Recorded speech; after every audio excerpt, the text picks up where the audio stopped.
Bonjour à tous, aujourd'hui nous allons parler de la décolonisation de l'Afrique.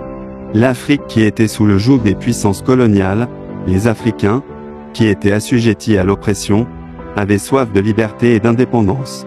Les mouvements de décolonisation ont commencé dans les années 1950, avec la Tunisie obtenant son indépendance de la France en 1956, suivi de l'Algérie en 1962.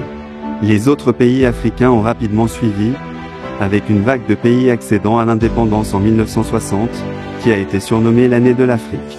Cependant, l'obtention de l'indépendance n'a pas été facile, les mouvements de libération nationale ont mené des luttes contre les puissances coloniales, souvent avec des campagnes de guérilla et de boycott économique. Les dirigeants africains ont également joué un rôle important dans la négociation des indépendances, en engageant des pourparlers avec les puissances coloniales et en organisant des conférences pour coordonner leurs efforts. Le soutien international a également été crucial pour l'obtention de l'indépendance de l'Afrique. L'Organisation de l'Unité africaine a été créée en 1963 pour aider à coordonner les efforts des pays africains, et de nombreux pays africains ont bénéficié du soutien de l'Union soviétique, de la Chine et d'autres pays socialistes. Le contexte géopolitique mondial a également joué un rôle important dans l'obtention de l'indépendance de l'Afrique. La fin de la Seconde Guerre mondiale a vu la montée de l'anticolonialisme dans le monde, et les puissances coloniales ont été confrontées à une pression croissante pour accorder l'indépendance à leurs colonies.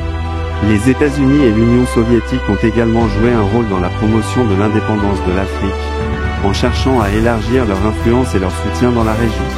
Malgré l'indépendance acquise, les pays africains ont dû faire face à des défis politiques, économiques et sociaux importants. De nombreux pays ont été confrontés à des régimes autoritaires, à la corruption, à des conflits internes, à la pauvreté et au sous-développement. Mais l'indépendance a également apporté un sentiment de fierté et de dignité pour les Africains, qui ont commencé à forger leur propre avenir. Aujourd'hui, l'Afrique continue de faire face à des défis, mais elle a également connu des progrès et des réussites dans divers domaines, notamment dans l'éducation, la santé, l'économie et la culture. Si tu as aimé cette vidéo sur la décolonisation de l'Afrique, n'oublie pas de laisser un j'aime et surtout de t'abonner en activant la cloche de notification pour ne rater aucune vidéo. À bientôt pour une prochaine vidéo.